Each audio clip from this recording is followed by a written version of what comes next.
მისი მთავარი ფიქრი შენზე.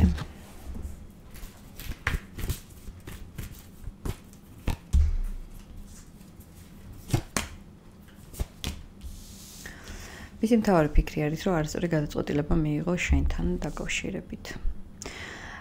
პირველ რიგში ამურთი ეს არის ზუსტად იმ ადამიანებზე, ვისაც დღესდღეობით კონტაქტი არ აქვს. უკონტაქტო ურთიერთობა ორივე მხარიდან დუმილი არის და თქვენზე არის ზუსტად ეს ინფორმაცია.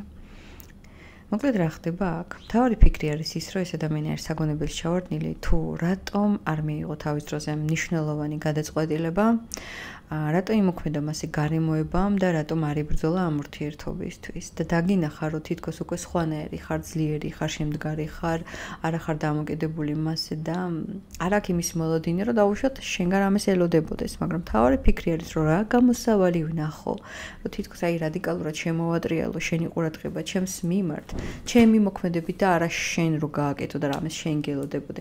თითქოს მე მინდა რომ ჩვენი გზები ერთმანეთს დაუკავშირდეს, აი ამაზე არის, მაგრამ ძალიან კარგად იცის ამ ადამიანმა თქვენი გზები მაინც გაყოფილია, როგორი სიტუაციაც არ უნდა იყოს, როგორი მდგომარეობაც არ უნდა იყოს. აქ ჩანს ის მომენტი, რომ ფიქრები შეიძლება სიზმრებსაც კი ხედავდეთ ერთმანეთზე, რაღაცა მინიშნებებიც კი იყოს, მაგრამ ეს უბრალოდ შეგრძნების დონეზეა და მეტი არაფერი. რასაც გადაწყვეტილება ქვია, გადაწყვეტილება რომ მიიღოს, ჯერ არა, ანუ ფიქრის რეჟიმში არის, გამოაქვს დასკვნები, პასიურ სინანულსაც ხედავ და მაინც ერთადერთი რაც არ მომწონს ამ ყველაფერში არის ის, რომ რატომღაც მისი ნაბიჯები, მისი გადაწყვეტილებები დამოკიდებული არ არის მარტო მაგაზე. თითქოს ეს ფასდება გარემოებიდან, შეიძლება ოჯახის წევრებიდან, მეგობრებიდან, რაღაც სიტუაციიდან ფასდება რა. ანუ მე როგორ შეაფასებს ამ ყველაფერს სხვა ადამიანები.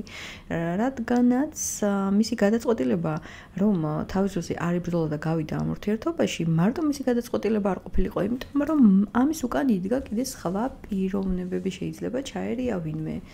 როგორც იციან კეთილი ზრახვები ჩარევა, მაგრამ როგორც ყოველთვის მე გამოვა, რომ ეს არ არის კეთილი ზრახვები. მთავარი ფიქრი არის ის, რომ უნდა მიიღოს გადაწყვეტილება საკუთარ ცხოვრებაზე პირველ რიგში და მერე, რა თქმა უნდა, თქვენზე. ცხოვრება მიიყვანა იქამდე, რომ იცი რა, შენ გაუშვი შანსები ცხოვრებაში, რომელიც არ უნდა გაგიშვა. და ყველაფერი თითქოს აი რაღაცა დატრიალდა ისეთნაირად, რომ გადავარდა წარსულში. შეფასება, გადაფასება. ამან ძალიან დიდი როლი ითამაშა ამ ყველაფერზე, ამ გააზრებაზე. მიხვდა იმას, რომ უნდა იყოს ბედნიერი.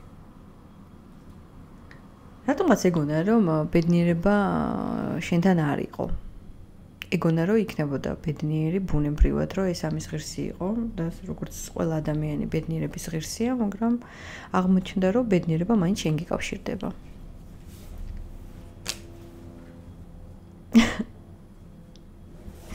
იცის, შეიძლება უყურებდეს ტელევიზორს, ჭამდეს, რა ვიცი, როგორც აქ პოპკორნს ჭამს ეს ადამიანი, თუ ჩიფსებს ჭამს, არ ვიცი, ლუდი და ასე გაყავს დრო ამ ფიქრებში.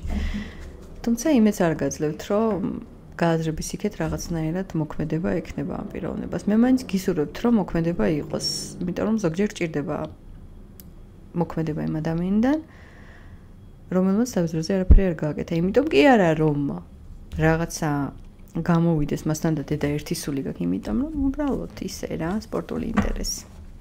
მე ყველას გელოდებით კომენტარებში დროებით.